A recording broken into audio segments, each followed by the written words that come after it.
안녕하세요. 모모 이야기 채널에 다시 오신 것을 환영합니다. 오늘 하루 어떠셨나요? 항상 건강하고 행복하시길 바랍니다.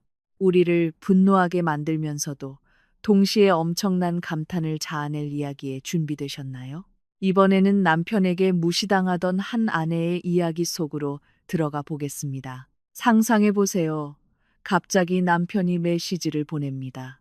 제주도에 있는 당신의 무아무아 빌라 300억에 팔았어. 이거 간식 사 먹으라고 100만 원 보내는 거야. 비웃는 듯한 웃음 이모티콘과 함께 말이죠. 하지만 친구 여러분, 5분 후 남편은 매매 계약 자리에서 충격에 빠집니다. 아, 저도 벌써부터 참을 수가 없네요. 늘 그렇듯이 시작하기 전에 모모 이야기 채널을 좋아요와 구독으로 응원해 주시고 알림 설정을 켜서 새로운 이야기를 놓치지 마세요. 그리고 댓글로 여러분의 이름, 도시, 그리고 출석이라고 남겨주세요. 다 하셨나요? 그럼 이야기 속으로 들어가 보겠습니다. 그 호화로운 저택의 아침은 늘 인위적인 고요함으로 시작되었다. 집주인인 박서연은 소박하지만 우아한 홈웨어 차림으로 이미 단장을 마친 상태였다. 그녀의 손길은 긴 식탁을 능숙하게 차리고 있었다. 식탁 위에는 그녀가 직접 준비한 완벽한 아침 식사가 차려져 있었다. 특제 대하, 김치볶음밥, 다양한 수입잼을 곁들인 토스트, 그리고 신선한 과일 주스의 향기는 누구의 식욕이라도 돋을만했다. 하지만 서연은 이 집에서 자신의 노력이 거의 인정받지 못한다는 것을 알고 있었다. 그녀는 대리석으로 마감된 식당 벽의 시계를 힐끗 보았다. 오전 9시. 평소처럼 남편과 시어머니는 이제 막 일어날 시간이었다. 서연은 긴 숨을 내쉬며 지난 5년간의 결혼 생활 동안 그녀의 능숙한 가면이 되어준 인내심 있는 미소를 지었다. 아니나 다를까 계단에서 게으른 발소리가 들려왔다. 남편인 이민준이 큰 하품을 하며 나타났다. 물론 서연의 돈으로 산 값비싼 실크 파자마는 구겨져 있었다. 민주는 서연을 쳐다보지도 않은 채 의자를 끌어당겨 앉았다. 아침 그는 투덜거림에 가까운 목소리로 중얼거렸다. 그의 눈은 식탁을 훑었다. 내 커피는? 그는 퉁명스럽게 물었다. 서연은 변함없는 표정으로 식당 한쪽에 있는 미니 바로 가서 값비싼 찻잔에 뜨거운 블랙커피를 따랐다. 여기 있어요, 여보. 그녀는 민준 앞에 잔을 놓으며 부드럽게 말했다. 민준은 커피를 한 모금 마셨다. 싱거워. 일부러 그랬지. 커피 하나 제대로 못 타. 그가 불평했다. 서연은 옅은 미소만 지었다. 설탕은 앞에 있어요. 곧이어 시어머니인 김 여사가 뒤따라 나왔다. 그녀의 걸음걸이는 일부러 거만하게 보였고 턱은 높이 쳐들려 있었다. 마치 자신이 그 궁전의 여왕인 것처럼 그녀의 잠옷 또한 민준의 것 못지않게 호화로웠다. 그녀의 눈은 곧장 흠잡을 것을 찾아 주위를 둘러보았다. 서연아, 그녀는 날카로운 어조로 불렀다. 어젯밤에 내 방 에어컨이 또 말썽이더라. 넌 꼭 제일 싼 것만 사는구나. 내 돈이 썩어나는 것도 아니면서. 최고의 기술자를 불렀어야지. 어설픈 사람 말고. 서연은 침을 삼켰다. 그 에어컨은 지난주에 막 설치한 것이었다. 김 여사의 요청에 따라 특별히 주문한 가장 비싸고 최신 모델이었다. 네, 어머님. 다시 기술자 부를게요. 서연은 여전히 평온한 목소리로 대답했다. 김 여사는 자리에 앉아 앞에 놓인 김치볶음밥을 혐오스러운 눈으로 쳐다보았다. 칸또 김치볶음밥이야. 좀 더 격식 있는 건 못 만드니. 창피해 죽겠어, 정말. 어제 개모임에서 친구가 그러는데 자기 며느리는 매일 아침 컨티넨탈 조식을 차려준대. 훈제 연어에 캐비어까지. 이건 너무 촌스럽잖아. 넌 좀 배워야 해, 서연아. 그래야 내 남편이 자랑스러워하지. 그녀는 길게 비아냥거렸다. 민주는 토스트를 씹으며 고개를 끄덕였다. 어머니 말씀이 맞아, 자기야. 좀 더 현대적일 필요가 있어. 내 친구들이 집에서 아침으로 김치볶음밥 먹는다고 알면 창피해. 이상하게도 그들은 그렇게 비난하면서도 앞에 놓인 김치볶음밥 접시를 천천히 비워냈다. 서연은 그저 조용히 듣고만 있었다. 이것이 그녀의 아침 의식이었다. 모욕당하고 무시당하면서 그녀의 재산은 계속해서 축나는 것. 아, 서연아. 김 여사가 식사를 마친 후 다시 말했다. 오늘 오후에 뷰티숍 갈 거야. 머리부터 발끝까지 관리받게. 끝나고 바로 청담동 호텔에서 개모임이고 2천만 원만 보내줘. 나중에 카드 긁을 때 한도 없는 신용카드로 긁어야지. 체크카드로 결제하면 창피하잖아. 그녀는 아무렇지 않게 말했다. 물론 그 한도 없는 신용카드는 서연 명의의 가족카드였다. 민준도 지지 않았다. 나도 서연아.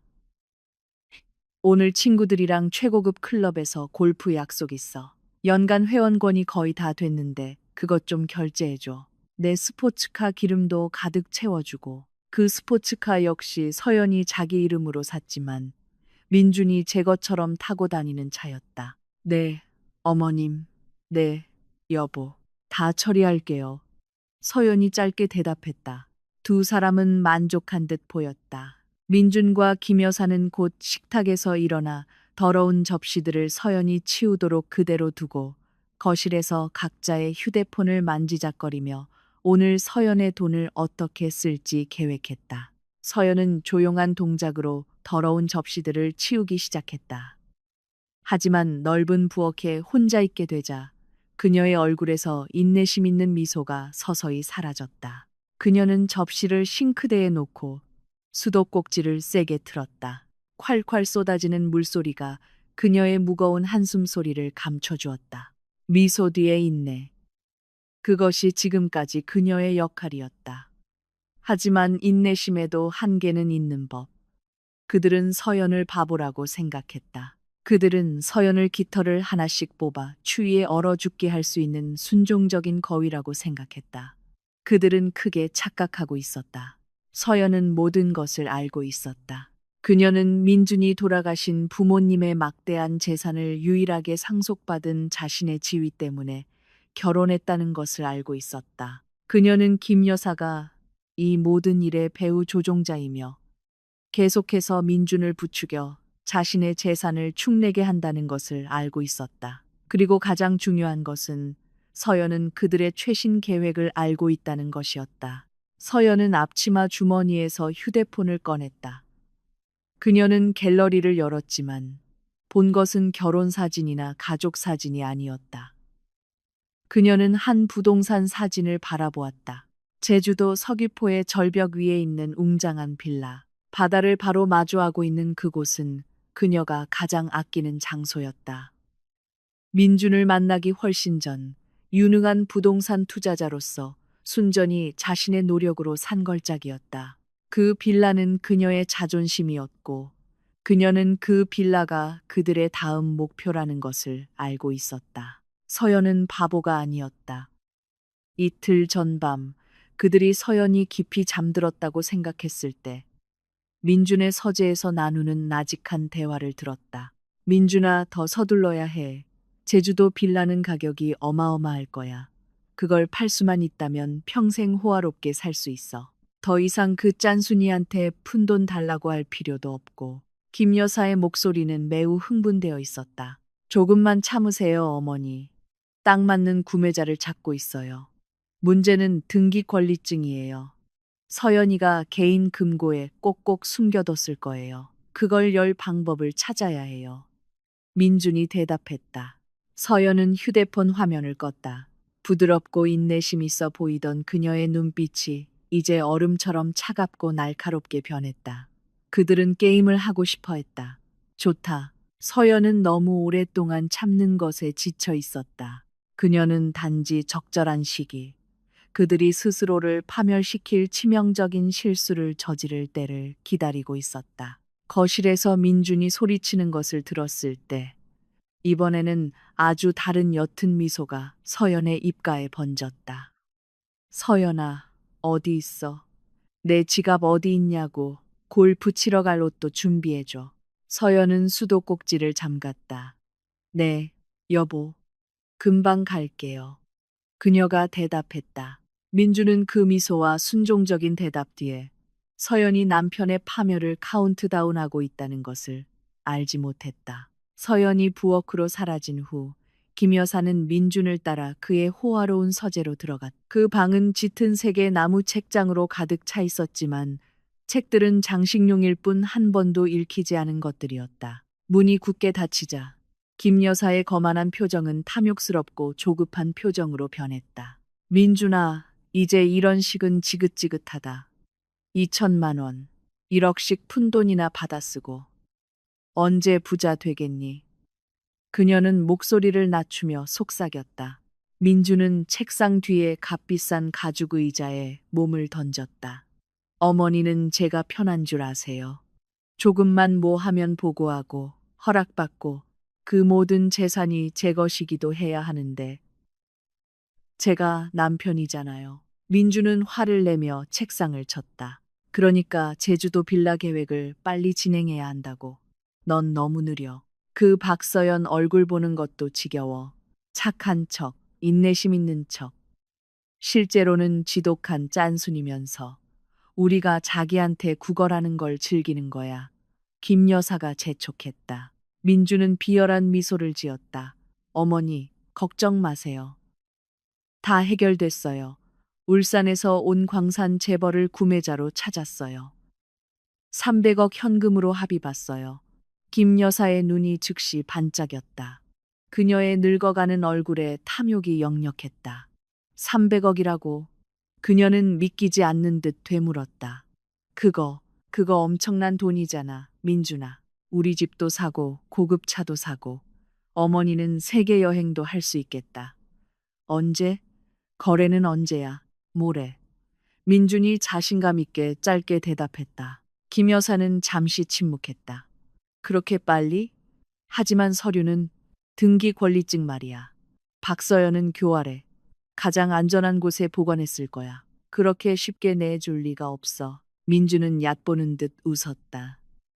어머니는 저를 너무 과소평가하시고 박서연을 너무 과대평가하세요. 걘 바보 같은 여자예요. 저에 대한 사랑에 눈이 멀었죠. 그녀가 모든 중요 서류를 어디에 보관하는지 제가 모를 거라고 생각할까요? 개인 금고 비밀번호를 제가 모를 거라고 생각할까요? 김 여사는 놀랐다. 비밀번호를 안다고? 민주는 자랑스럽게 고개를 끄덕였다. 물론이죠. 결혼 초에 저한테 보여준 적이 있어요. 이게 우리 금고 비밀번호야, 여보. 나한테 무슨 일 생기면 당신이 처리해줘. 라고 했었죠. 그녀는 잊었겠지만 저는 사진처럼 기억하거든요. 비밀번호도 한 번도 안 바꿨고요. 그럼 뭘 기다려? 민준아, 지금 당장 가져와. 김 여사는 참을성 없이 소리쳤다. 지금 부엌에서 바쁘거나 곧 나갈 거 아니야. 민주는 고개를 저었다. 너무 위험해요. 그녀가 완전히 집을 비울 때까지 기다려야 여유롭게 할 수 있어요. 마치 그들의 기도를 들은 것처럼 서연의 발소리가 서재 쪽으로 다가오는 소리가 들렸다. 문이 가볍게 노크되고 열렸다. 서연은 여전히 부드러운 미소를 지으며 문 앞에 서 있었다. 여보, 어머님, 저 은행 좀 다녀올게요. 어머님께 송금할 거랑 여보 골프 회원권 결제 좀 하려고요. 아마 마트에 들러서 과일도 좀 사올 것 같아요. 냉장고에 과일이 다 떨어졌네요. 그녀는 정중하게 말했다. 이것은 그들이 기다리던 절호의 기회였다. 김 여사와 민주는 승리의 미소를 감추려 애쓰며 서로를 쳐다보았다. 아, 그래. 조심해서 다녀와. 김 여사는 최대한 다정한 목소리로 말했다. 너무 늦지 말고 자기야. 민준이 걱정하는 척 덧붙였다. 서연은 고개를 끄덕이고 떠났다. 몇 분 후 서연의 차가 집을 떠나는 소리가 들렸다. 차 소리가 멀어지자마자 김 여사는 민준의 손을 잡아 끌었다. 자, 지금이야. 빨리. 그녀가 속삭였다.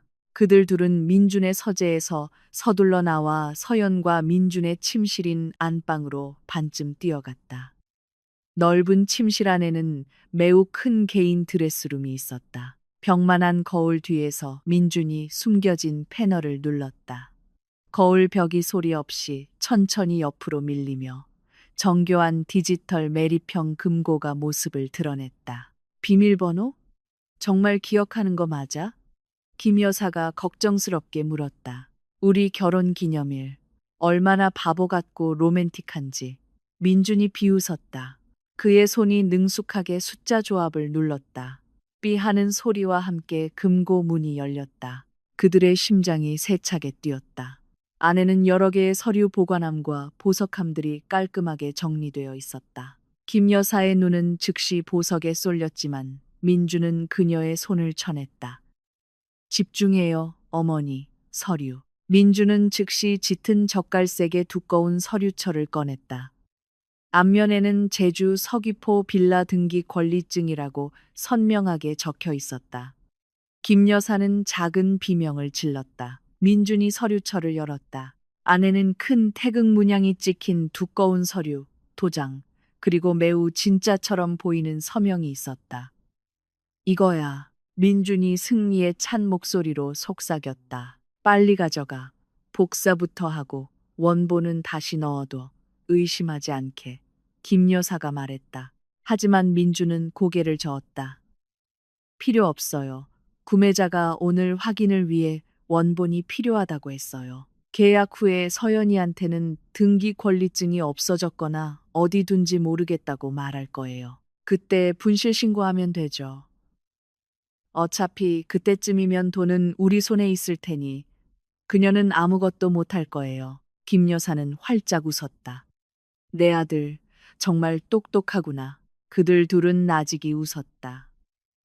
교활함으로 가득 찬 승리의 웃음이었다. 민주는 서류철의 내용물을 전부 꺼내 자신의 서류 가방에 넣고 금고를 다시 닫았다. 그들은 거울을 원래대로 돌려놓고 아무 흔적도 남지 않았는지 확인했다. 자, 어머니. 전 이제 구매자를 만나러 가야 해요. 어머니는 집에서 기다리세요. 여행 가방이나 싸두세요. 이 일이 끝나면 저 바보한테서 멀리 떠나 휴가를 즐길 거니까. 민준이 말했다. 그들은 몰랐다. 그 드레스룸 위쪽 구석, 추상화 액자 속에 숨겨진 바늘구멍만 한 초소형 감시 카메라가 그들의 모든 행동을, 그들의 승리의 웃음을, 그들의 탐욕스러운 얼굴을, 그리고 그들이 방금 저지른 절도를 녹화하고 있었다는 것을. 그 절도는 그들의 종말의 시작이 될 것이었다. 이틀은 김 여사에게는 영원처럼 느껴졌다. 하지만 민준에게는 치밀한 계획을 세우는 이틀이었다.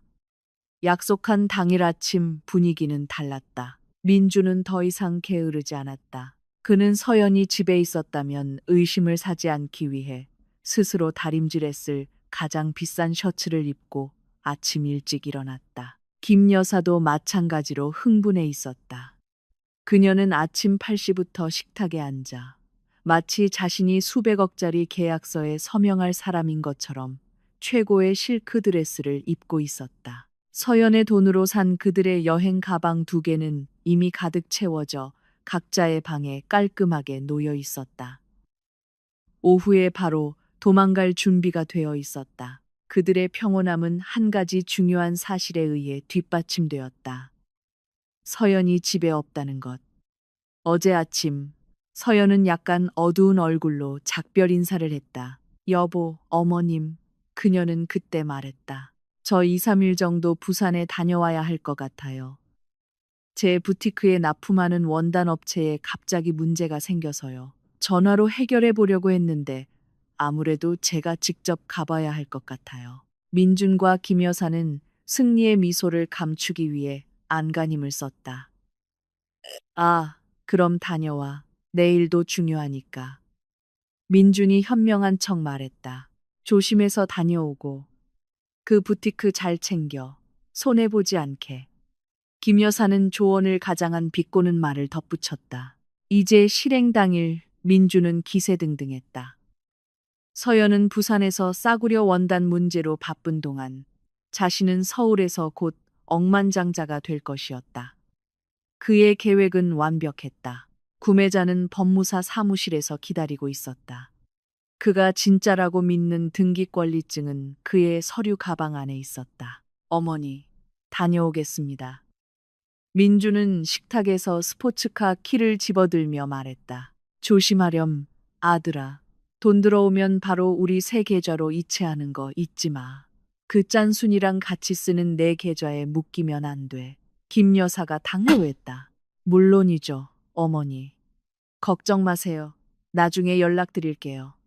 민주는 교활한 미소를 지었다. 그는 붉은 스포츠카에 올라타 곧 영원히 자신의 것이 될 권력의 아우라를 느꼈다. 차의 엔진이 굉음을 내며 그는 약속된 법무사 사무실을 향해 서울 아침거리를 질주했다. 운전하는 동안 그의 오만함은 극에 달했다. 그는 참을 수 없었다. 서연에게 알려야만 했다. 그 여자에게 누가 승자인지 알려줘야 했다. 그 여자에게 아내의 부의 그늘 아래서 자신이 늘 느꼈다고 생각했던 모욕감과 무시당하는 기분을 느끼게 해줘야 했다. 한 손으로 운전하며 민주는 휴대폰을 꺼냈다. 그는 은행 앱을 열어 100만 원을 입력하고 서연의 계좌로 이체했다. 이체 성공 알림을 확인한 후 그는 카카오톡으로 전환했다. 그의 손가락이 어젯밤부터 머릿속으로 구상해 온 메시지를 빠르게 입력했다. 제주도에 있는 내 빌라 300억에 팔았어. 이거 간식 사 먹으라고 100만 원 보내는 거야. 그는 잠시 멈췄다가 배를 잡고 웃는 이모티콘을 추가했다. 만족스러웠다. 그는 부산에 있는 서연의 얼굴을 상상했다. 분명 충격받고 당황하고 아마 울고 있을 것이다. 그는 서연이 비명을 지르며 자신에게 전화할 것을 상상했다. 민주는 차 안에서 큰 소리로 웃었다. 그는 전송 버튼을 눌렀다. 메시지가 전송되었고 숫자 1이 사라졌다. 그러나 도시의 반대편, 민준이 향하고 있는 법무사 사무실 건물 맞은편에 깔끔하게 주차된 검은색 고급 세단 안에서 서연은 전혀 부산에 있지 않았다. 그녀는 단호한 느낌의 네이비색 블레이저 정장을 입고 뒷좌석에 조용히 앉아 있었다. 그녀의 머리는 단정하게 빗어 올려 위압적인 차가운 아우라를 발산했다. 그녀 옆에는 친구이자 변호사인 최지우가 무릎에 놓인 노트북을 쳐다보고 있었다. 그들 사이에 놓인 서연의 휴대폰이 조용히 진동했다. 삐빅, 서연이 휴대폰을 집어들었다. 그녀의 눈이 화면을 훑었다. 민준에게서 온 메시지, 그리고 은행 알림. 그녀의 얼굴은 표정 없이 평온했다. 하지만 그녀를 잘 아는 지우는 친구의 눈에서 위험한 빛을 볼 수 있었다. 보냈어. 서연이 조용히 속삭였다. 그녀의 목소리는 거의 들리지 않았다. 그녀는 휴대폰을 지우에게 건넸다. 지우는 메시지를 읽었다. 그녀의 눈이 커지고 분노로 턱이 굳어졌다. 개자식, 미쳤어. 내 자산을 훔치고 나서 100만 원으로 널 조롱해. 지우는 분노에 차 거의 소리칠 뻔했지만 서연은 그저 옅고 차가운 미소를 지을 뿐이었다. 좋아, 지우야. 아주 좋아. 서연이 말했다. 지우는 이해할 수 없다는 듯 그녀를 쳐다보았다. 뭐가 좋다는 거야? 서연아, 제가 방금 널 강탈했어. 서연은 다시 휴대폰을 가져갔다. 그는 이게 조롱이라고 생각하겠지. 나는 이걸 증거라고 불러. 그는 방금 우리에게 반박할 수 없는 서면 증거를 줬어. 횡령과 사기를 저지를 의도가 있었다는 은행 거래 내역까지 완벽하게. 서연은 은행 앱을 열어 100만 원 이체 증거를 캡처한 후 지우에게 보냈다. 이거 잘 보관해줘. 이게 그의 관뚜껑에 박힐 마지막 못이야. 그는 자기가 방금 자백서에 서명했다는 걸 모르고 있어. 지우는 잠시 멍하니 있다가 작은 웃음을 터뜨렸다. 내 말이 맞아. 정말 상상 이상으로 멍청하네. 서연은 길 건너 건물을 바라보았다. 안에 들어갔어. 지우가 말했다. 그녀는 노트북 화면을 보며 그들의 팀이 법무사 사무실 로비에 설치한 숨겨진 카메라의 라이브 영상을 확인하고 있었다. 김 여사와 함께였다. 저 거만한 태도 좀 봐. 서연은 고개를 끄덕였다. 당연하지. 이겼다고 생각할 테니까. 서연은 고급 시계를 힐끗 보았다. 5분. 서연이 말했다. 메시지가 방금 전송됐어. 그가 승자로서 마지막 5분을 즐기게 놔두자. 박 변호사님 방에 도착할 때까지. 건물 안에서 민주는 실제로 승리를 만끽하고 있었다. 그와 김 여사는 턱을 치켜들고 대리석 로비를 가로질렀다. 봐, 어머니. 박서연이 내 메시지에 답장도 안 해. 분명 부산에서 엉엉 울고 있을 거야. 하하. 그가 어머니에게 속삭였다. 김 여사는 킥킥 웃었다. 그 오만한 여자한테는 그게 약이지. 그들은 엘리베이터에 올라타 15층 버튼을 눌렀다. 박 변호사의 사무실이 있는 곳이었다. 엘리베이터 문이 닫히고 그들을 부의 세계로 이끌고 있다고 생각했지만 실제로는 모든 것의 끝으로 향하고 있었다. 차 안에서 서연은 깊은 숨을 내쉬었다. 시간 됐어. 지우야. 가자. 그 고층 빌딩 로비에 들어서는 서연의 발걸음은 단호하고 묵직했다. 빛나는 대리석 바닥에 그녀의 하이힐이 부딪히는 소리 하나하나가 민준의 계획에 대한 죽음의 종소리처럼 들렸다. 지우는 그녀 옆에서 걸으며 그들의 마지막 무기가 될 서류가 든 가죽 서류 가방을 들고 있었다. 민준과 김 여사가 결코 알지 못했던 것은 서연의 의심이 새로운 것이 아니라는 사실이었다.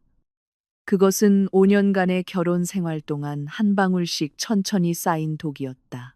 그러나 모든 것을 바꾼 인내심 있는 아내를 차가운 전략가로 변모시킨 결정적인 순간이 있었다. 그 순간은 약 3개월 전에 일어났다. 서연은 회사 주주총회에서 평소보다 조금 일찍 돌아왔다.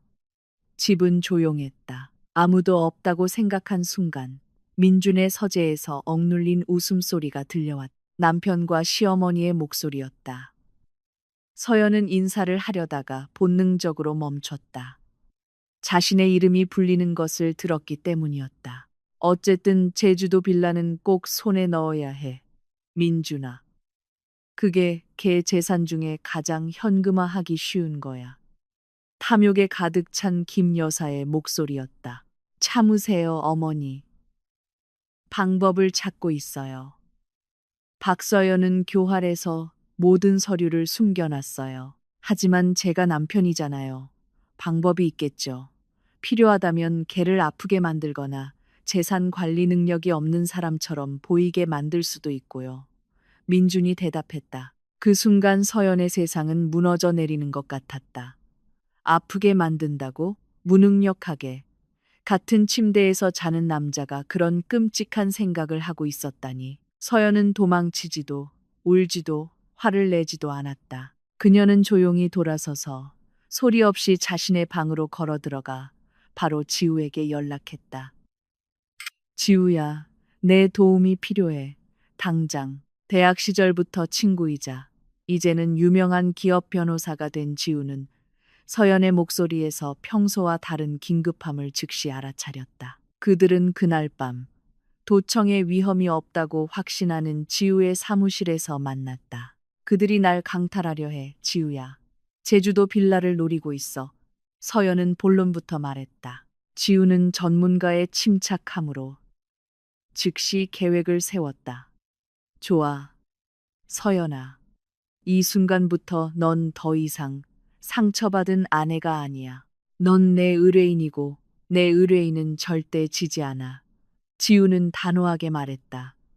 최우선 과제는 내 자산을 모두 확보하는 거야. 그가 접근할 수 있는 네 명의의 주식 한 주도 남기지 마. 한 달 동안 서연은 조용히 움직였다. 지우의 도움을 받아 그녀는 자신의 모든 귀중한 자산, 주식, 부동산, 은행 예금을 해외에 기반을 둔 새로운 지주회사 구조로 이전했고 여러 은행에 다중안전 금고를 마련했다. 민준이 그저 취미로 작은 부티크를 운영하는 줄 알았던 서연은 사실 아버지로부터 물려받은 거대한 비즈니스 제국을 통제하는 유능한 투자자였다. 그리고 그 제국은 이제 공식적으로 민준이 손댈 수 없게 되었다. 제주도 빌라 원본 등기 권리증은 서연이 안방의 개인 금고 서류를 검토하며 물었다.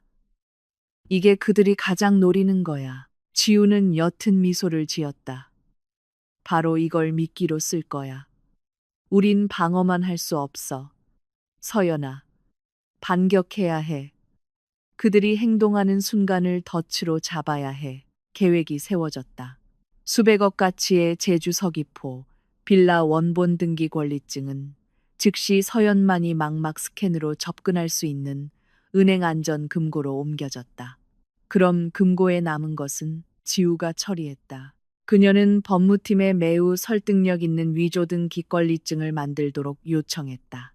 복사본이 아니라 일반인의 눈에는 진짜처럼 보이도록 의도적으로 만든 문서였다. 태극 문양, 물론 가짜인 법무사 직인, 그리고 거의 유사한 종이 질감까지 완벽하게. 민준이랑 김 여사는 탐욕스럽지만 똑똑하진 않아. 지우가 설명했다. 그들은 등기소에 가서 진위 여부를 확인하지 않을 거야. 그저 제주 서귀포 빌라라는 글자를 보고 숫자 0에 눈이 멀게 될 거야. 그 위조 문서가 서연에 의해 똑같은 젓갈색 서류철에 담겨 다시 금고에 놓였다. 이제 그들의 악의적인 의도에 대한 증거가 필요해. 지우가 말을 이었다. 그들의 행동을 녹화해야 해. 다음 주 서연은 드레스룸을 작게 리모델링하는 척했다. 새로운 LED 조명을 설치하는 과정에서 그녀는 금고를 정면으로 마주보는 추상화 액자 안에 바늘머리만 한 최첨단 감시 카메라를 완벽하게 숨겼다. 그 순간부터 서연은 그저 기다리기만 하면 되었다. 서연은 일부러 금고를 잠그지 않은 채 몇 번 두어 그들을 유인하려 했지만 민주는 너무 비겁했다.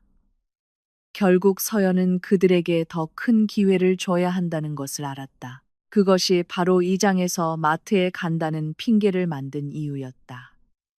그리고 예상대로 미끼를 물었다. 그날의 감시 카메라 영상은 매우 선명했다. 민준과 김 여사가 들어와 민준이 훔친 비밀번호로 금고를 열고 젓갈색 서류철을 꺼내며 승리의 웃음을 짓는 모습이 담겨 있었다. 그 영상은 이미 지우의 손에 안전하게 보관되어 있었다. 그리고 오늘 아침 부산에 간다는 핑계는 그녀가 감독한 드라마의 절정이었다. 서연은 부산에 간 적이 없었다. 그녀는 이 법무사 사무실 맞은편의 고급 호텔 스위트룸에 머물며 멀리서 민준의 모든 움직임을 감시하고 마지막 단계를 준비하고 있었다.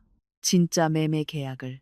100만 원 조롱이 담긴 카카오톡 메시지는 완벽한 타이밍에 도착했다. 그것은 더 이상 절도 미수가 아니었다. 그 이체 증거로 인해 민주는 방금 자신의 것이 아닌 자산을 팔았고 그 수익의 일부를 비록 푼돈이지만 원래 소유자에게 주었다고 인정한 셈이었다. 그것은 완벽한 범죄 자백이었다. 이제 서연과 지우가 몇 분 전 민준이 탔던 것과 같은 엘리베이터로 향할 때 서연은 평온했다. 더 이상 두려움은 없었다. 오직 안도감만이 있었다. 그 무거운 인내의 가면을 마침내 벗을 수 있었기 때문이었다. 15층 국화실이야. 지우가 태블릿을 확인하며 속삭였다. 우리 팀이랑 알렉스 씨는 옆방에 있고 박 변호사님도 준비되셨어. 서연은 고개를 끄덕였다. 15층에서 엘리베이터 문이 열렸다. 바로 전날 같은 건물 15층의 분위기는 사뭇 달랐다. 오늘 아침 민준이 가져온 탐욕스럽고 교활한 분위기와는 거리가 먼. 어제 서연이 있던 곳은 박 변호사의 VIP 회의실이었다. 그 방은 방음이 잘 되어 있었고 우아한 짙은 생목재와 고급 커피 향으로 가득 차 있었다. 이곳에서 진짜 매매 계약이 이루어졌고 그 자리에 참석한 서연은 민준이 알던 인내심 있는 아내가 아니었다. 그녀는 차갑고 계산적인 서연 이사였다. 그녀는 단호한 버건디색 블레이저 정장을 입고 반박할 수 없는 권력의 아우라를 뿜어냈다. 그녀 옆에는 지우가 꼿꼿이 앉아 있었다. 그녀의 노트북에는 복잡한 법률 문서들이 떠 있었다. 그들 앞에는 박 변호사가 앉아 있었다. 서울에서 가장 정직하고 꼼꼼하기로 평판이 자자한 중년의 신사였다. 그리고 테이블 맞은편에는 알렉스 씨가 앉아 있었다. 그는 스위스 출신의 국제 부동산 투자자였다. 양질의 자산을 알아보는 예리한 눈을 가진 위험 있는 신사였다. 그는 그 빌라의 진짜 구매자였고 자신이 구매할 부동산의 가치를 정확히 알고 있었다. 두꺼운 유리 테이블 위에는 진짜 소유권 이전 등기 권리증이 펼쳐져 있었다. 서연이 은행 안전 금고에서 직접 가져온 그 귀중한 문서는 박 변호사 팀에 의해 진위 여부가 확인되었고 완벽하다는 판정을 받았다. 흠잡을 데가 없었다. 박서연 여사님, 알렉스 씨가 입을 열었다. 그의 유럽 억양은 강했지만 명확했다. 솔직히 말씀드리면 저는 2년 전부터 서귀포에 있는 여사님의 빌라를 눈여겨보고 있었습니다. 건축과 위치의 걸작이죠. 당신이 그것을 내놓으실 줄은 조금 놀랐습니다. 500억이라는 가격은 솔직히 그런 예술 작품에 매우 합당한 가격입니다. 서연은 작게 고개를 끄덕였다. 전문적인 미소가 입가에 번졌지만 그녀의 눈은 여전히 차가웠다. 감사합니다, 알렉스 씨. 그 빌라는 제가 정말 마음을 담아지었습니다. 하지만 때로는 새로운 것을 짓기 위해 오래된 것을 기꺼이 놓아주어야 할 때도 있죠. 그 자산이 당신처럼 숫자 이상의 가치를 알아봐 주시는 적절한 수집가의 손에 들어가게 되어 기쁩니다. 단지 300억만 생각하는 민준과 김 여사는 알렉스 씨가 이해하는 감성적, 예술적 가치를 결코 이해하지 못할 것이었다. 좋습니다. 박 변호사가 고급 펜으로 테이블을 톡톡 두드리며 말했다. 모든 서류는 확인되었습니다. 알렉스 씨 측 은행에서도 자금 가용성을 확인해 주었습니다. 박서연 여사님 측도 준비되셨고요. 지우가 고개를 끄덕였다. 모두 준비되었습니다, 변호사님. 저희 의뢰인 명의의 공동재산과 분리된 새 계좌도 자금을 받을 준비가 되었습니다. 서명 절차는 빠르고 조용하게 진행되었다. 알렉스 씨가 서명했고 서연이 뒤를 이었다. 박 변호사가 공식 직인을 찍었다. 그 빌라는 더 이상 서연의 것이 아니었다. 다음 순간 알렉스 씨는 휴대폰을 꺼내 은행가에게 독일어로 짧은 지시를 내렸다. 1분도 채 되지 않아 그는 휴대폰을 다시 내려놓았다. 보냈습니다. 그가 짧게 말했다. 드르륵. 테이블 위에 있던 서연의 휴대폰이 조용히 진동했다. 화면에 인터넷 뱅킹 알림이 떴다. 그것을 가장 먼저 본 것은 지우였고 그녀는 승리에 찬 옅은 미소를 지으며 서연을 돌아보았다. 들어왔어, 서연아. 500억. 전액. 서연은 그저 고개를 끄덕였다. 하지만 마음속에서는 큰 짐이 내려앉았다. 그녀는 이제 탄약을 손에 쥐었다. 알렉스 씨와 박 변호사가 몇 가지 마지막 서류에 서명한 후 지우가 헛기침을 했다. 박 변호사님. 그녀가 불렀다. 박 변호사가 고개를 들었다. 그제 저희 법무팀이 변호사님과 논의했던 것처럼 박 변호사는 이해했다는 듯 고개를 끄덕였다. 네, 최 변호사님. 내일 아침 당신의 손님을 위한 회의실 예약 신청은 받았습니다. 국화실, 오전 10시요. 지우가 고개를 끄덕였다. 그들은 위조 서류를 가져올 겁니다, 변호사님. 제 의뢰인의 금고에서 훔친 복제품이죠.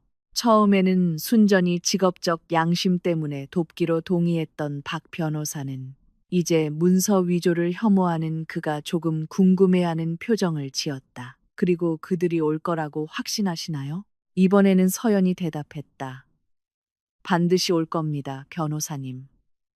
그들의 탐욕은 그들의 이성보다 크니까요. 대화를 듣고 있던 알렉스 씨가 눈썹을 치켜 올렸다. 잠깐만요. 그가 말했다.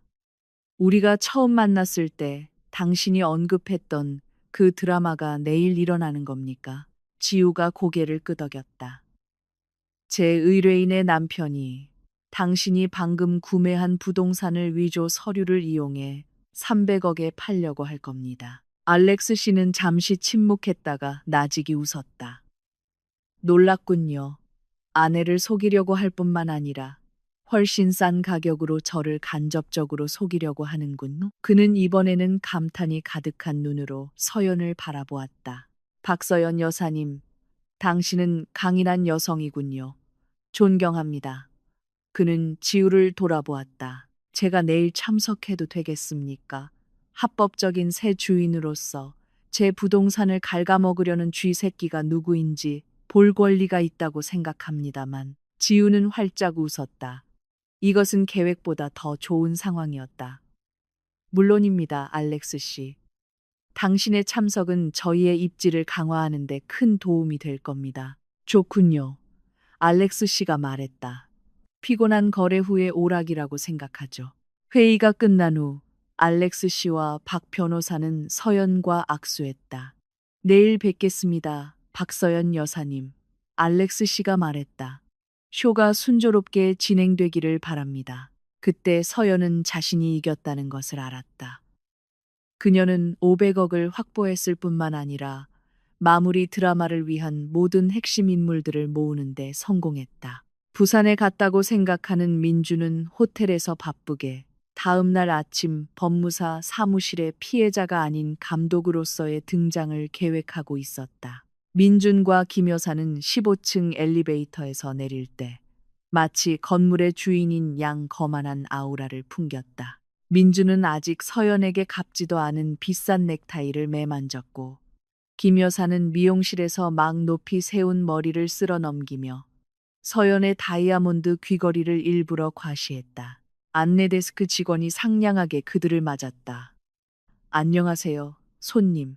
무엇을 도와드릴까요? 민주는 쳐다보지도 않고 콧방귀를 뀌었다. 국화실. 이민준 이름으로 예약했어. 계약건. 김 여사가 덧붙였다. 300억짜리 계약이야. 실수하지 마. 이미 박 변호사로부터 지시를 받은 안내 데스크 직원은 그저 이해한다는 미소를 지었다. 네, 손님, 이쪽으로 쭉 가시면 됩니다. 오른쪽 두 번째 방입니다. 그들은 조용한 복도를 따라 걸었다. 봐, 어머니. 안내 데스크 직원도 우리 보고 떨잖아. 민준이 자랑스럽게 속삭였다. 안내 데스크 직원의 동정 어린 시선을 오해한 것이었다. 당연하지. 억만장자의 아우라는 다르다니까, 아들아. 김 여사가 킥킥거리며 대답했다. 국화실 문은 견고한 티크 목재로 만들어졌고 에이스의 명판이 붙어 있었다. 민주는 노크도 없이 문을 열었다. 안은 그다지 크지 않았지만 매우 공식적인 분위기였다. 한쪽의 큰 창문으로는 바쁜 서울의 도시 풍경이 보였다. 타원형 테이블에는 이미 두 남자가 앉아 있었다. 한 명은 침착하고 전문적으로 보이는 박 변호사였다. 다른 한 명은 에어컨이 춥게 설정되어 있음에도 불구하고 긴장하고 땀을 흘리는 남자였다. 이 사람이 바로 민준이 찾은 300억짜리 구매자 김 사장이었다. 김 사장은 사실 무리수를 두고 있는 중산층 사업가였다. 그는 압류된 자산이 싸게 나왔다는 말을 들었고 민주는 이것이 일생일대의 기회라고 그를 설득했다. 300억은 그의 평생 모은 돈과 대출금의 전부였다. 아, 이 선생님, 드디어 오셨군요. 김 사장이 어색하게 일어서며 말했다. 민주는 게으르게 고개를 끄덕이며 회의실 상석에 몸을 던졌다. 네, 죄송합니다. 좀 늦었네요. 차가 막혀서. 그는 거짓말을 했다. 김 여사는 민준 옆에 앉아 서연의 돈으로 산 가짜 에르메스 가방을 테이블 위에 올려놓았다. 안녕하세요, 변호사님. 민준이 친한 척 인사했다. 김 사장님 준비되셨죠? 돈 가방은 어디 있습니까? 김 사장은 긴장하며 웃었다. 돈은 은행에 있습니다, 선생님. 약속대로 이 계약이 성사되는 즉시 실시간 이체를 지시하겠습니다. 좋습니다. 빨리 끝내죠. 저와 어머니는 오늘 오후 비행기를 타야 하거든요. 민준이 조급하게 말했다. 그의 눈이 박 변호사에게로 향했다. 자, 변호사님, 뭘 기다리십니까? 시작하시죠. 지금까지 이 작은 드라마를 지켜보기만 하던 박 변호사가 마침내 입을 열었다. 그의 목소리는 침착했지만 위험이 있었다. 안녕하세요. 이 선생님, 여사님, 그리고 김 사장님. 제 사무실에 오신 것을 환영합니다. 물론 표준 절차에 따라 시작하겠습니다. 매매 계약서에 서명하기 전에 저는 매매 대상이 되는 소유권 문서의 진위 여부를 확인해야 할 의무가 있습니다. 물론. 절차라. 민준이 비웃었다. 그는 서류 가방을 열고 연극적인 동작으로 젓갈색 서류철을 꺼냈다. 여기 있습니다. 그가 서류철을 테이블 중앙으로 밀며 말했다. 100% 진짜 등기 권리증입니다. 아직 따끈따끈해요. 소유자 금고에서 방금 꺼내왔습니다. 그는 어머니를 힐끗 보았고 어머니는 의미심장한 미소로 화답했다. 김 사장은 침을 삼키며 그 서류철에서 눈을 떼지 못했다. 박 변호사는 서류철을 자기 앞으로 끌어당겼다. 회의실은 갑자기 조용해졌고 벽시계의 초침 소리와 김 사장의 긴장된 숨소리만 들렸다. 박 변호사가 서류철을 열었다. 그는 안에 있는 두꺼운 서류 뭉치를 꺼냈다. 그는 바로 논평하지 않았다. 그는 돋보기 안경을 꺼내 천천히 일부러 느린 동작으로 썼다. 민주는 짜증이 나기 시작했다. 오래 걸리시네요, 변호사님. 그냥 종이잖아요. 빨리 확인하고 제가 서명할 수 있게 해주시죠. 김 여사는 부채질을 했다. 맞아요. 이 방은 너무 덥네요. 박 변호사는 그들을 무시했다. 그는 서류를 들어 테이블 램프 아래에서 관찰했다. 종이의 질감을 만져보았다. 페이지를 넘기며 직인, 서명, 1년 번호를 확인했다. 민주는 초조해지기 시작했다. 두려워서가 아니라 참을성이 없어서였다. 그의 머릿속에서 그는 이미 공항에서 어머니와 함께 웃으며 새로운 삶을 시작할 준비를 하고 있었다. 침묵은 거의 2분 동안 이어졌다. 김 사장은 입술을 몇 번이나 축였다. 민주는 마침내 테이블을 가볍게 쳤다. 변호사님, 어떻게 됐습니까? 끝났나요? 그냥 유효함이라고 말하면 되는 거 아닙니까? 박 변호사는 마침내 서류를 테이블에 다시 내려놓았다. 그는 안경을 벗었다. 그는 민준의 눈을 똑바로 쳐다보았다. 그의 시선은 날카롭고 차가웠다. 죄송합니다, 이 선생님. 그는 침묵을 깨는 분명하고 단호한 목소리로 말했다. 계약은 진행될 수 없습니다. 회의실의 공기가 얼어붙는 것 같았다. 김 여사의 얼굴에서 미소가 순식간에 사라졌다. 민준의 얼굴이 굳어졌다. 뭐라고요? 무슨 말씀이십니까? 농담하지 마시죠, 변호사님. 농담이 아닙니다. 박 변호사가 대답했다. 그의 어조는 여전히 평온했다. 저는 이 문서를 사용하여 거래를 처리할 수 없으며 결코 처리하지 않을 것입니다. 민준의 심장이 세차게 뛰기 시작했다. 이번에는 흥분 때문이 아니었다. 왜죠? 뭐가 문제입니까? 문제는 박 변호사가 앞에 놓인 서류를 가리키며 말했다. 당신이 가져온 이 등기권리증이 위조라는 겁니다.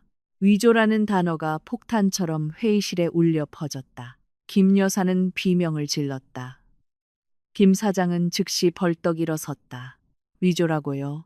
민준이 가장 충격을 받았다.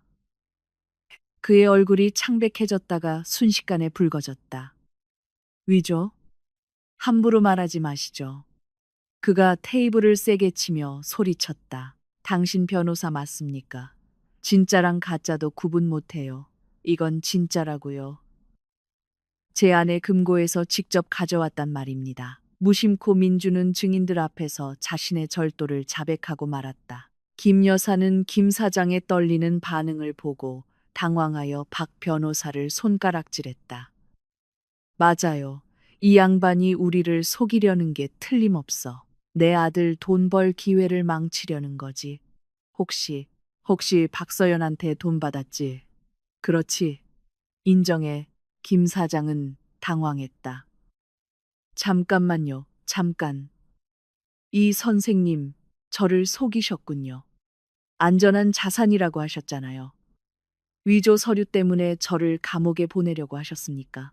닥쳐. 민준이 김 사장에게 소리쳤다. 그의 눈은 다시 박 변호사를 맹렬하게 쳐다보았다. 당신 내가 누군지 몰라. 내가 남편이야. 팔 권리가 있다고. 말도 안 되는 소리 하지 마. 박 변호사는 그 폭풍 속에서도 침착했다. 이 선생님, 저는 이 직업을 25년 동안 해왔습니다. 등기소에서 발급한 진짜 등기 권리증이 어떤 모습인지 정확히 알고 있습니다. 당신이 가져온 이것은 그가 서류를 들어 올리며 말했다. 매우 조잡한 모조품입니다. 잉크도 정밀하지 않고 이 지기는 공식적인 습식 스탬프가 아니라 프린트된 것입니다. 민주는 입을 떡 벌렸다. 그는 이해할 수 없었다. 그는 금고에서 가져왔다. 진짜였다. 진짜여야만 했다. 아니야. 그럴 리가 없어. 그는 좌절하며 울부짖었다. 바로 그 혼란이 절정에 달했을 때 민준이 박 변호사에게 달려들고 김 사장이 문 밖으로 도망치려던 순간 국화실 문이 천천히 열렸다. 견고한 목재문이 천천히 열렸지만 방 안에 미친 영향은 폭발과 같았다. 순식간에 조용해졌다. 민준의 히스테리적인 외침은 공중에 멈췄다. 당황한 김 사장은 그 자리에 얼어붙었다. 박 변호사는 그저 문 쪽을 침착하게 바라보았다. 그리고 아까 박 변호사를 공격할 태세였던 김 여사는 이제 입을 살짝 벌린 채 석상처럼 굳어 있었다. 문 앞에는 네 사람이 서 있었다. 가장 앞에는 서연이 있었다. 그녀는 더 이상 아침 일찍 아침 식사를 준비하는 인내심 있는 아내처럼 보이지 않았다. 지금의 서연은 완벽하게 재단된 값비싼 네이비색 블레이저 정장을 입고 얼음처럼 차가운 아우라를 뿜어냈다. 머리는 단정하게 빗어 올렸고 화장은 옅지만 단호했다. 평소 부드러웠던 눈빛은 이제 독수리처럼 날카로웠다. 그녀는 혼자 오지 않았다. 그녀 옆에는 변호사인 지우가 위압적인 전문가의 태도로 가죽 서류 가방을 들고 서 있었다. 그들 뒤에는 키가 크고 위험 있는 백인 남성 알렉스 씨가 팔짱을 낀 채 흥미로운 쇼를 관람하듯 앞에 광경을 지켜보고 있었다. 그리고 마지막으로 민준과 김 여사의 무릎을 풀리게 만든 것은 제복을 입은 두 명의 건장한 경찰관이었다. 서연의 발소리는 그녀가 다른 사람들을 이끌고 들어올 때 방 안의 유일한 소리였다. 경찰관들은 문 근처에 서서 효과적으로 유일한 탈출구를 막았다. 서연은 바로 남편을 쳐다보지 않았다. 그녀는 천천히 걸어가며 먼저 떨고 있는 김 사장에게 시선을 두었다.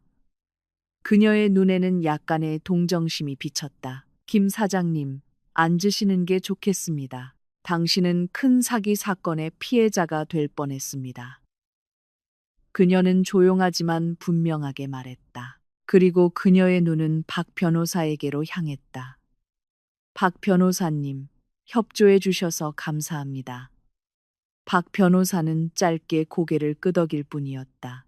바로 그때서야 서연은 자신의 삶에 혼란을 가져온 두 사람, 민준과 김 여사에게 시선을 돌렸다.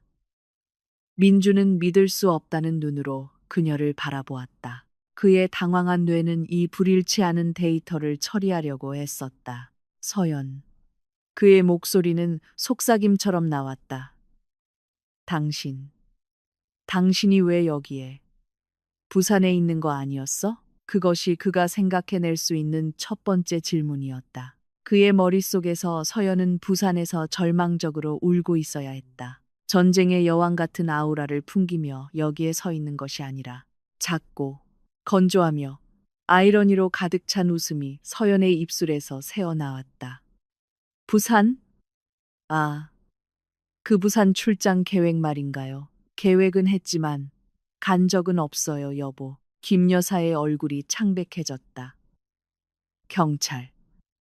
그녀는 두려움에 떨며 속삭였다.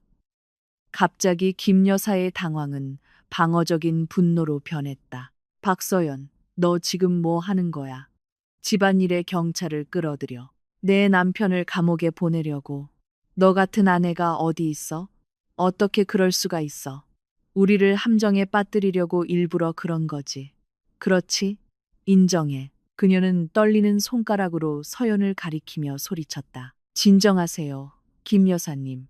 지우가 서연을 위한 전문가의 방패가 되어 한 걸음 앞으로 나섰다. 말씀 조심하세요. 제 의뢰인은 여기서 피해자입니다. 그리고 이건 더 이상 집안일이 아닙니다. 사기 미수, 문서 위조, 그리고 절도라는 형사 사건의 영역에 들어섰습니다. 절도? 지금까지 멍하니 있던 민준이 그 단어에 찔린 듯 반응했다. 누가 훔쳤다는 거야? 내가 남편이야. 내 권리가 있어. 그가 소리쳤다. 권리. 서연이 마침내 민준의 눈을 똑바로 쳐다보았다. 그녀의 시선은 너무나 차가워서 민준은 마치 수천 개의 얼음 바늘에 찔리는 것 같았다. 내 개인 금고에서 허락 없이 등기 권리증을 가져갈 권리, 내 서명을 위조할 권리, 순전히 내 소유인 자산을 팔고 나에게 조롱의 의미로 100만 원을 보낼 권리. 서연의 목소리는 낮았지만 각 단어는 망치처럼 민준을 강타했다. 어떻게 알았어? 아니, 그건 모함이야. 민준은 발뺌하려 했지만 그의 목소리는 심하게 떨렸다. 모함? 지우가 가죽 서류 가방을 열었다. 그녀는 서류가 아닌 태블릿을 꺼냈다. 우리는 이걸 증거라고 부릅니다. 이 선생님. 정확히는 고화질 비디오 영상이죠. 3개월 전 당신의 개인 드레스룸에 설치된 카메라에서 찍은 겁니다. 김 여사는 숨을 헉들이켰다. 그녀는 손으로 입을 막았다. 그녀는 기억했다. 그들이 금고 앞에서 함께 웃었던 순간을. 아주 선명한 영상입니다. 지우가 말을 이었다. 당신과 김 여사님이 의논하고 훔친 비밀번호로 금고를 열고 그 젓갈색 서류철을 가져가는 모습이 담겨 있죠. 당신들의 승리의 웃음소리까지 완벽하게 녹음되었습니다. 김 여사의 다리는 더 이상 버틸 수 없었다. 그녀는 의자에 주저앉았다. 몸에 힘이 쭉 빠졌다. 아니야, 그럴 리가 없어. 그뿐만이 아닙니다. 서연이 덧붙였다. 3개월 전 당신들이 내 재산을 차지하기 위해 나를 아프게 만들 계획을 세우던 대화 녹음 파일도 아직 가지고 있어요. 민주는 한 걸음 물러섰다. 끝났다. 모든 것이 끝났다. 그녀는 모든 것을 알고 있었다. 잠깐만요. 김 사장이 갑자기 목소리를 냈다. 그의 목소리는 두려움과 분노로 떨렸다. 그럼 이 등기권리증은 정말 위조란 말입니까? 저는 300억을 거의 이체할 뻔했습니다. 그건 제 전 재산이에요, 이 선생님. 제 대출금이라고요, 당신. 당신은 악마야. 닥쳐. 민준이 당황하며 소리쳤다. 지금까지 지켜보기만 하던 알렉스 씨가 앞으로 나섰다. 진정하세요, 김 사장님. 당신의 돈은 안전합니다. 박서연 여사님께 감사해야 할 겁니다. 그는 경멸적인 눈으로 민준을 쳐다보았다. 그리고 당신, 이 선생님, 당신은 뭘 팔고 있다고 생각했습니까? 아내를 속였을 뿐만 아니라 이미 제 소유가 된 부동산을 팔려고 했습니다. 이것이 마지막 일격이었다. 민준과 김 여사는 동시에 알렉스 씨를 쳐다보았다. 당신 소유라고? 민준이 혼란스럽게 되물었다. 박 변호사가 헛기침을 했다. 맞습니다. 알렉스 씨는 해당 서귀포 빌라의 합법적인 새 소유자입니다. 어제 이 사무실에서 합법적인 매매 계약이 체결되었습니다. 민준은 입을 떡 벌렸다. 어제? 당신이 가져간 건 서연이 말을 잘랐다. 내가 일부러 거기에 둔 복제품, 미끼일 뿐이었어요. 그리고 당신들은 그걸 덥석 물었죠. 그래서 합법적인 계약은요. 지우가 알렉스 씨를 보며 수사적으로 물었다. 오, 물론이죠. 알렉스 씨가 옅은 미소를 지었다. 그리고 가격은 300억이 아니었습니다. 저는 500억에 샀습니다. 500억. 그 숫자는 김 여사의 귀에 폭발음처럼 들렸다. 그녀는 즉시 히스테리를 부리기 시작했다. 500억이라고? 민준아, 우리 사기당했어. 우리가 500억을 받았어야 해. 박서연, 그 돈 우리 거기도 해. 내놔. 그녀는 미친 사람처럼 소리쳤다. 지금까지 조용히 있던 경찰이 앞으로 나섰다. 충분합니다, 여사님. 소란을 피우셨습니다. 초대받지 않은 손님. 서연이 자신에게 하듯 조용히 속삭였다. 당신들은 항상 내가 내 집에서 초대받지 않은 손님이라고 느끼게 했죠. 하지만 오늘 당신들이 만든 이 가짜 계약 자리에서는 당신들이야말로 진짜 초대받지 않은 손님이에요. 민주는 마침내 의자에 주저앉았다. 그는 더 이상 소리치지 않았다. 그의 눈은 텅 비어 있었다. 그는 졌다. 완벽하게 졌다. 500억에 대한 김 여사의 히스테리적인 외침은 방음 처리된 국화실에서 귀가 먹먹할 정도로 울려 퍼졌다. 그 탐욕스러운 요구는 그녀가 자유로운 여성으로서 한 마지막 말이었다. 문 근처에서 대기하던 경찰관들이 이제 단호하게 앞으로 나섰다. 충분합니다, 여사님. 경찰관 중 한 명이 말했다. 진정하십시오.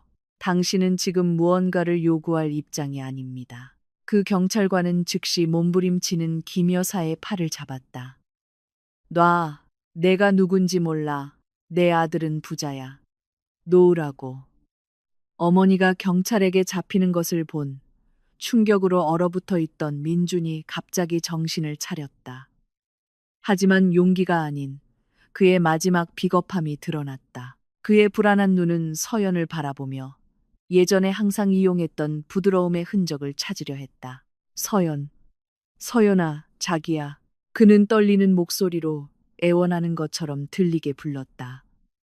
나한테 어떻게 이럴 수 있어. 서연아, 내가 네 남편이잖아. 내가 무슨 잘못을 했든 우리 조용히 이야기할 수 있잖아. 경찰 없이, 이 사람들 없이. 그는 지우, 알렉스 씨, 박 변호사를 증오해 찬 눈으로 쳐다보았다. 이건 다 저 사람들 생각이지. 저들이 내 마음을 오염시킨 거야. 서연은 그저 무표정하게 마치 낯선 사람을 보는 것처럼 그를 쳐다보았다. 서연이 반응하지 않자 민준의 공포는 극에 달했다. 그는 희생양을 찾아야 했다. 그의 눈은 여전히 횡설수설하는 어머니에게로 향했다. 이건 다 어머니 생각이었어, 서연아. 맹세코, 어머니가 시킨 거야. 어머니가 계속 나를 부추겼어. 난 그냥 어머니를 사랑했을 뿐이야. 거절할 수가 없었어. 하지만 난 널 사랑해, 서연아. 날 믿어줘. 그 배신은 너무나 빠르고 역겨웠다. 몸부림치던 김 여사는 즉시 멈췄다. 그녀는 믿을 수 없다는 눈으로 아들을 돌아보았다. 민준. 그녀가 속삭였다. 이 배은망덕한 놈. 내가 내 엄마를 탓해? 내가 널 위해 한 모든 것 후에 네가 그 짠순이 아내 밑에서 가난하게 사는 게 지겹다고 했잖아. 네가 모든 걸 계획했잖아. 네가 등기권리증을 훔쳤잖아. 이 비겁한 자식. 서로를 탓하는 모자의 비참한 쇼는 서연의 한마디에 중단되었다. 그만. 그녀의 목소리는 크지 않았지만 모든 소음을 끊었다. 방은 다시 조용해졌다. 서연의 얼굴은 지쳐 보였다. 싸움 때문이 아니라 역겨움 때문이었다. 두 분 다 똑같아요. 서로에게 책임을 떠넘길 필요 없어요. 그녀는 한 걸음 더 다가갔다. 그리고 당신, 이민준 씨. 그녀는 마지막으로 그 호칭을 사용했다. 내가 매정하다고 했죠. 당신과 어머니가 서재에서 내 재산을 관리할 능력이 없게 만들려고 나를 아프게 할 계획을 논의하던 건 잊었나요?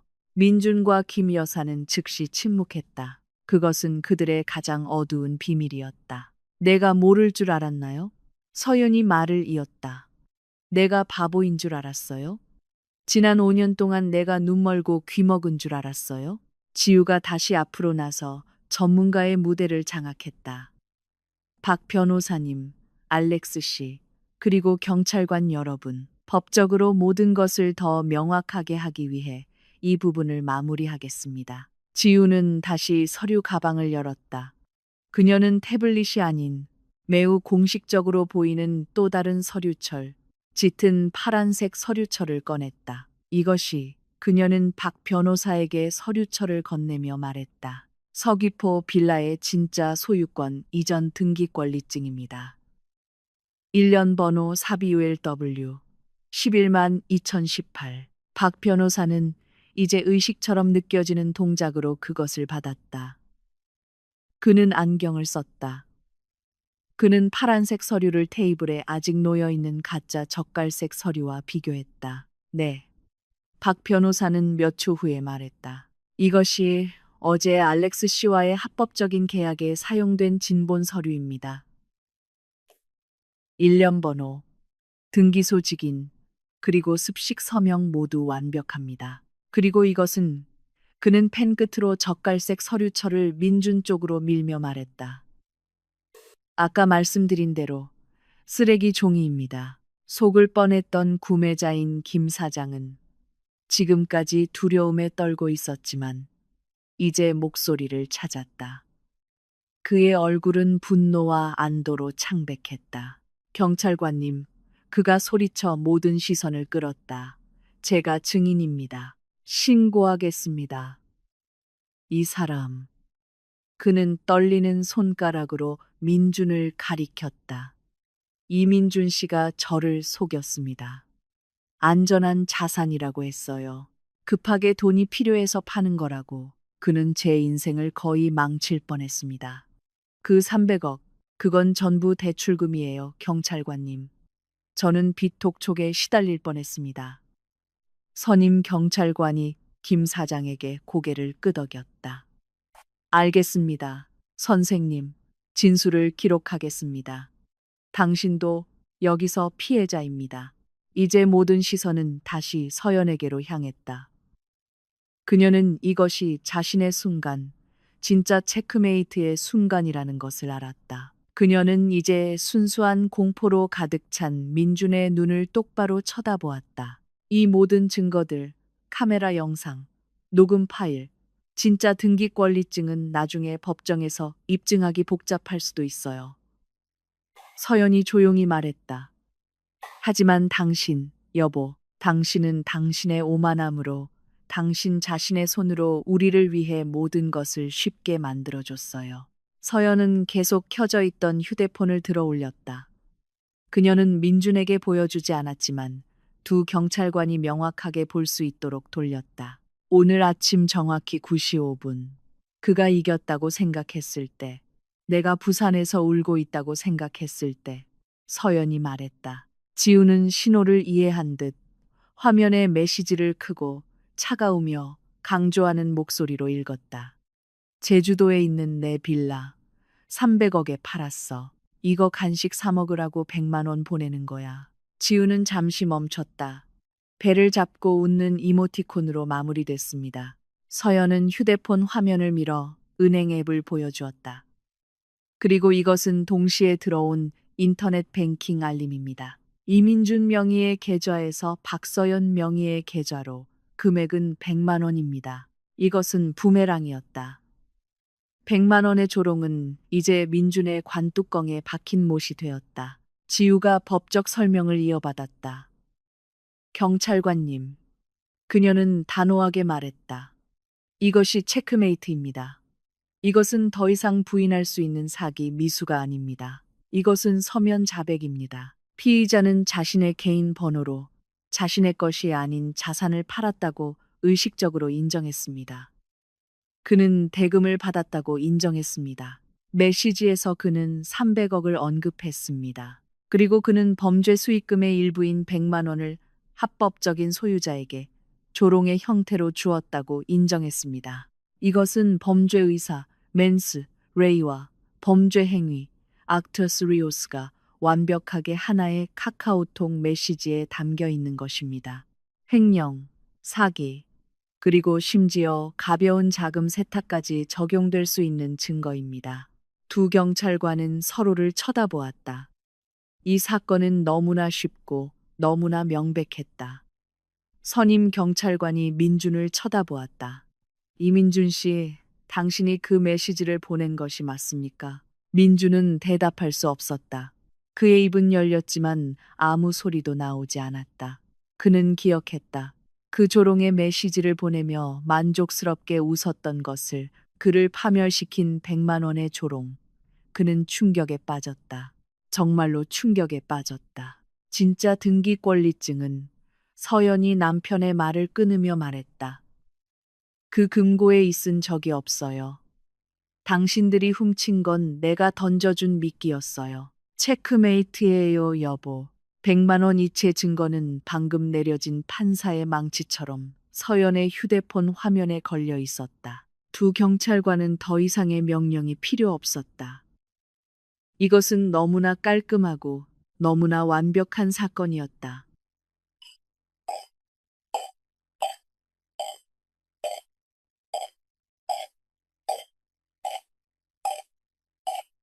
범인의 어리석음 덕분에 은쟁반에 담겨 제공된 것이나 다름없었다. 선임 경찰관이 한 걸음 앞으로 나섰다. 이민준 씨, 김 여사님. 그의 무겁고 공식적인 목소리가 방을 가득 채우며 남은 희망을 꺾었다. 당신들 두 사람은 사기, 자산 횡령, 문서 위조 혐의로 체포합니다. 다른 경찰관이 앞으로 움직였고 그의 허리띠에서 금속 수갑이 풀리는 작은 딸깍 소리가 조용한 방 안에서 매우 크게 들렸다. 수갑? 김 여사가 비명을 질렀다. 이번에는 탐욕의 비명이 아니라 순수한 공포의 비명이었다. 창백했던 그녀의 얼굴은 이제 잿빛으로 변했다. 안 돼, 건드리지 마. 나는 노인이야. 고혈압이 있다고. 날 죽일 셈이야? 그녀는 수갑이 닿기도 전에 몸부림치기 시작했다. 하지만 민주는 이것이 끝이라는 것을 알았다. 그는 차가운 강철을 보았고 그의 모든 오만함, 분노, 거만함은 순식간에 사라졌다. 절대적인 절망으로 대체되었다. 그는 어머니를 쳐다보지 않았다. 경찰을 쳐다보지 않았다. 그의 눈은 서연에게 고정되어 있었다. 서연아, 자기야. 그는 갈라지고 떨리는 목소리로 불렀다. 그는 다가가려 했지만 다리가 납처럼 무거웠다. 하지마, 제발. 서연아, 이러지 마. 그는 손을 뻗었다. 잡으려는 것이 아니라 애원하려는 것이었다. 내가 내 남편이잖아, 서연아. 기억해. 우리, 우리 행복했었잖아. 우리 양평 갔을 때 기억나? 결혼 초에 네가 나 사랑한다고 했잖아. 이것이 그의 마지막 무기였다. 감성적인 조작. 서연에게 결코 존재하지 않았던 자신의 버전을 상기시키려는 시도였다. 서연은 뻗은 손을 쳐다보았다. 매일 아침 출근하기 전에 입맞추던 바로 그 손. 금고에서 등기권리증을 꺼낸 바로 그 손. 100만 원 조롱 메시지를 입력한 바로 그 손. 행복, 서연이 마침내 대답했다. 그녀의 목소리는 여전히 침착했지만 그 안에는 깊은 상처가 있었다. 어떤 행복 말인가요, 여보? 내 집에서 바보인 척해야 했던 행복? 당신과 어머니가 내 뒤에서 나를 모욕하는 것을 들어야 했던 행복? 아니면 당신들이 내 재산을 관리할 능력이 없게 만들려고 나를 아프게 할 계획을 우연히 들었을 때의 행복? 민주는 숨을 헉 들이켰다. 그는 그것을 잊고 있었다. 서연이 듣지 못했다고 생각했다. 그건 그냥 뭐요. 서연이 말을 잘랐다. 그녀의 눈에 이제 눈물이 고였지만 슬픔 때문이 아니라 마침내 터져 나온 분노 때문이었다. 5년 동안 나는 침묵했어요. 당신과 당신 어머니를 존중했어요. 당신들의 호화로운 생활 방식을 불평 한마디 없이 지원했어요. 내 인내와 친절이 언젠가 당신들을 깨닫게 할 거라고 생각했어요. 하지만 내가 틀렸어요. 서연은 깊은 숨을 내쉬었다. 당신들은 변하지 않았어요. 더 탐욕스러워졌을 뿐이죠. 당신들은 나를 아내나 며느리로 생각하지 않았어요. 당신들은 나를 바보 같은 황금 광산으로 생각했어요. 그리고 오늘 아침 당신의 메시지, 그 100만 원의 조롱, 그게 당신들 마음의 거울이에요. 당신들은 나를 뼛속까지 무시했어요. 감성적인 호소가 완전히 실패하자 김 여사가 나섰다. 이 못된 며느리 같으니라고. 그녀는 이제 공격적인 전술로 전환했다. 어떻게 내 남편을 감옥에 보낼 수가 있어? 그가 너에게 지위를 줬는데 너는 돈에 미친 여자야. 나누기 싫어하는 짠순이. 우리를 일부러 함정에 빠뜨렸어. 이 악마야. 충분합니다, 김 여사님. 지우가 강철 같은 어조로 끼어들었다. 여기서 돈에 미친 사람은 당신과 당신 아들입니다. 500억 가치의 자산을 훔치려다 완전히 실패한 사람들이죠. 제 의뢰인은 단지 자신의 권리를 지켰을 뿐입니다. 경찰관은 더 이상 기다리지 않았다. 이쪽으로, 선생님. 그가 민준에게 말했다. 민준은 저항하지 않았다. 그의 모든 생명 에너지가 빨려나간 것 같았다. 그는 자신의 손이 뒤로 당겨지는 것을 내버려 두었다. 치명적인 딸깍 소리가 들렸다. 이민준은 공식적으로 수갑이 채워졌다. 그의 눈은 대리석 바닥을 텅 비게 쳐다보았다. 어머니는 아들이 체포되는 것을 보고 히스테리를 부렸다. 그녀는 바닥에 주저앉았다. 안 돼. 내 아들만은 차라리 나를 데려가. 걔는 안 돼. 민준아, 민준아. 그녀는 경찰관이 자신을 일으켜 세우려 하자 몸부림쳤다. 놔, 나는 노인이야. 아프다고, 심장이, 제발. 나 기절할 것 같아. 그녀는 극적인 어머니의 마지막 카드를 쓰려고 소리쳤다. 그러나 그 경찰관은 이런 종류의 드라마에 익숙했다. 의료팀이 경찰서에서 당신을 검진할 겁니다, 여사님.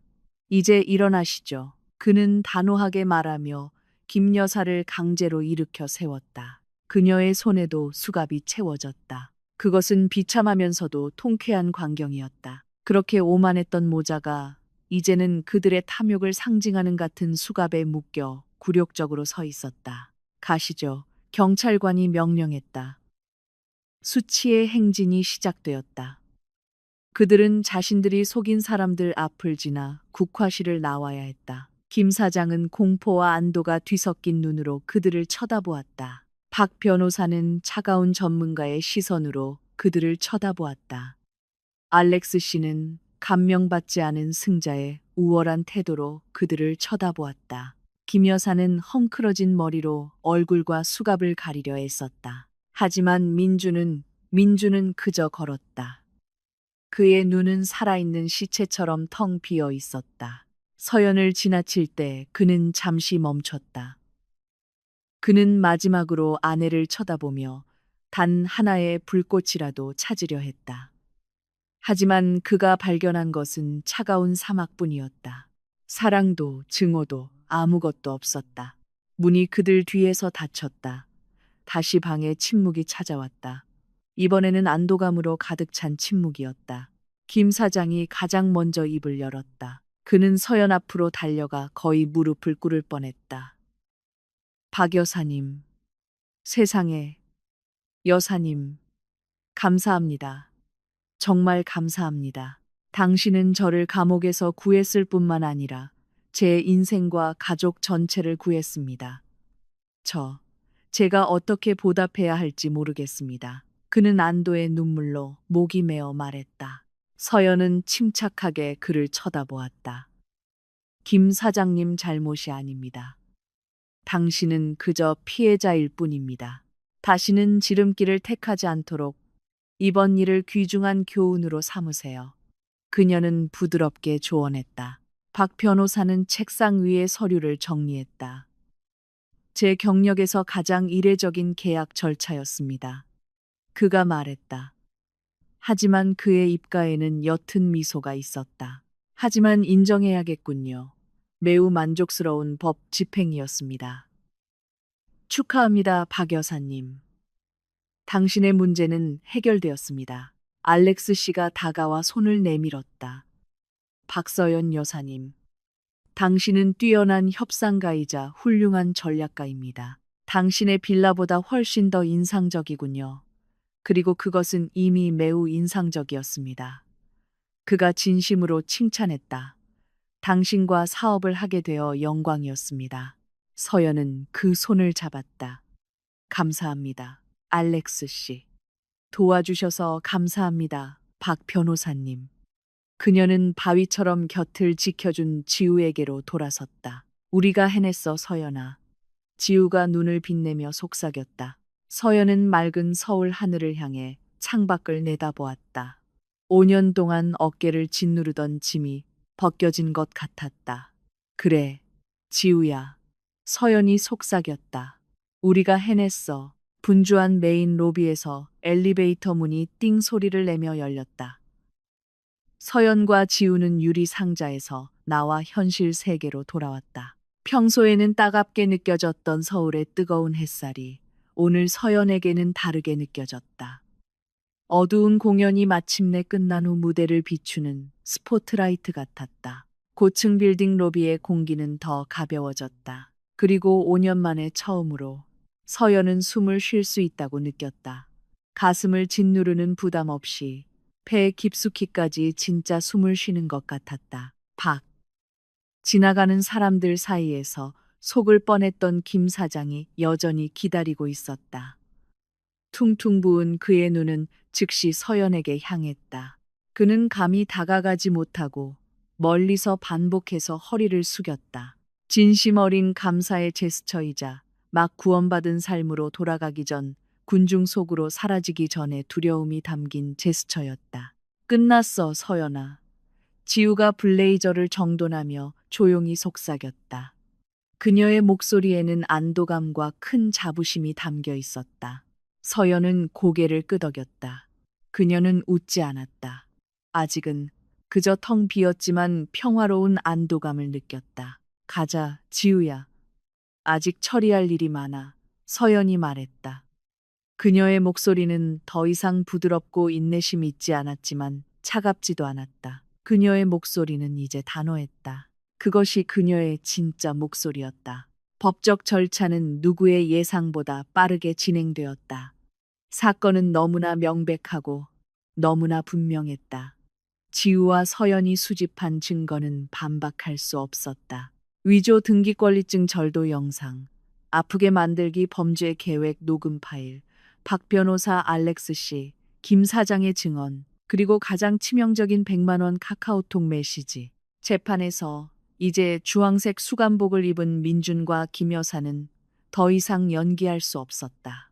그들의 오만함은 사라지고 후회로 가득 찬 초췌한 얼굴로 대체되었다. 비록 그 후회가 진심인지 아니면 단지 잡혔기 때문인지는 알 수 없었지만 그들은 마지막 전략으로 서로를 탓했다. 민주는 물질주의적인 어머니를 탓했고 김 여사는 자신을 끌어들인 비겁한 아들 민준을 탓했다. 재판을 주재하는 판사는 그 비참한 드라마를 보며 고개를 저을 뿐이었다. 망치가 두드려졌다. 주모자이자 주범인 민준은 사기, 횡령, 문서 위조 혐의로 징역 7년을 선고받았다. 계획에 가담한 것이 입증된 김 여사는 징역 4년을 선고받았다. 동시에 서연의 이혼 소송은 법원에서 받아들여졌다. 저항 없이, 드라마 없이 판사는 완전한 재산 분할을 결정했다. 상속 재산과 서연의 순수한 노력의 결과인 모든 자산은 그녀에게 반환되었다. 그녀의 인내를 말없이 지켜보던 호화로운 저택은 다시 그녀의 손에 돌아왔다. 하지만 서연은 그 집으로 돌아가지 않았다. 이혼 판결이 내려진 다음 날, 서연은 감정평가사와 부동산 중개인을 불렀다. 파세요. 그녀는 짧게 말했다. 그녀는 다시 들어가고 싶지도 않았다. 이민준 씨와 김 여사님 물건은요? 중개인이 물었다. 서연은 잠시 생각했다. 기부하거나 중고시장에 파세요. 다시는 보고 싶지 않아요. 그 집을 파는 것은 과거로부터 도망치는 것이 아니었다. 그것은 결혼이라는 이름으로 스스로 만든 감옥의 책을 덮는 것이었다. 몇 달 후 제주도 서귀포의 또 다른 석회암 절벽 위 그곳의 풍경은 그녀가 판빌라 못지않게 숨 막히게 아름다웠다. 짭짤한 바닷바람이 이제 자유롭게 흩날리는 서연의 머리카락을 날렸다. 그녀는 더 이상 딱딱한 블레이저나 주방 앞치마를 입지 않았다. 그녀는 단순한 흰색 리넨 드레스를 입고 있었다. 맨발로 잔디를 밟았다. 그녀 앞에는 거대한 기초 공사가 진행 중이었다. 그녀의 최신 걸작 프로젝트. 그녀가 직접 디자인한 초호화 부티크 리조트였다. 알렉스 씨로부터 받은 500억은 쓰지 않았다. 그녀는 그것을 자신이 사랑하는 땅에 다시 투자했다. 현장 테이블에 놓인 그녀의 휴대폰이 진동했다. 예전에는 휴대폰 진동 소리가 그녀를 불안하게 만들고 돈 요구나 모욕에 대한 두려움을 느끼게 했다. 이제 그녀는 편안하게 그것을 잡았다. 지우에게서 온 메시지였다. 뭐야, 계속 바쁘네. 서울은 언제 와? 우리 걸스 나잇 아웃 해야지. 서연은 미소 지었다. 눈까지 진심으로 웃는 미소였다. 그 아래에는 인터넷 뱅킹 알림이 있었다. 100만 원 이체가 아니라 그녀의 주식 포트폴리오 중 하나에서 온 분기별 배당금 보고서였다. 20억. 서연은 그것을 힐끗 보고 다시 잠갔다. 돈은 중요했지만 지금 그녀가 느끼는 자유는 값을 매길 수 없었다. 그녀는 커피 잔을 들었다. 진한 제주 블랙 커피. 그녀가 직접 내린 것이었다. 맛이 딱 맞았다. 싱겁지도 너무 쓰지도 않았다. 박 이사님. 현장 소장이 불렀다. 새로운 로비 디자인을 발표할 준비가 되었습니다. 서연은 고개를 돌렸다. 전문적이지만 따뜻한 미소가 그녀의 얼굴에 번졌다. 네, 소장님. 지금 가겠습니다. 그녀는 일어서서 다시 한번 넓은 바다를 바라보았다. 민준이 생각났고 김 여사가 생각났다. 하지만 더 이상 아픔이나 분노는 없었다. 그저 그 가짜 인내의 가면이 깨져 그녀의 진짜 얼굴을 드러내게 해준 것에 대한 감사함만 있었다. 강하고 독립적이며 마침내 진정으로 자유로운 여성. 그녀는 서연이었다. 더 이상 학대받는 아내가 아니라 자신의 운명을 설계하는 건축가였다. 교훈. 조용하고 인내심 있는 여성을 결코 얕보지 마라. 종종 그 인내 뒤에는 진실을 밝힐 가장 적절한 때를 기다리는 힘과 지혜가 숨어 있기 때문이다.